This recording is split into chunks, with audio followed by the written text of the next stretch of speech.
ఏమంటివి జాతి నెపమున సూత సుతుల కింద నిలువ అర్హత లేదందువా? ఎంత మాట! ఇది ఛాత్ర పరీక్ష గాని క్షత్రియ పరీక్ష కాదే. కాకూడదు. ఇది కుల పరీక్ష ఎందువా? నీ తండ్రి భరద్వాజుని జననమెట్టిది. అతి జుగుప్సాకరమైన నీ సంభవం ఎట్టిది. మట్టి కుండలో పుట్టితివి కదా. నీది ఏ కులము? ఇంత ఏల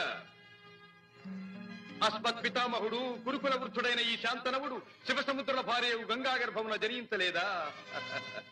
ఈయనదే కులము. నాతో చెప్పించివేమయ్యా? మా వంశమునకు మూల పురుషుడైన వశిష్ఠుడు దేవవేశ్యకు ఊర్వశీపుత్రుడు కాడా? అతడు పంచమజాతి కన్య అయిన అరుంధతి యందు శక్తిని, ఆ శక్తి చండాళంగన యందు పరాశరుని, ఆ పరాశరుడు పల్లెపొడిచైన మత్స్యగంధి యందు మా తాత వ్యాసుని, ఆ వ్యాసుడు విధవరాండ్రైన మా పితామహి అంబికతో మా తండ్రిని, పితామహి అంబాలికతో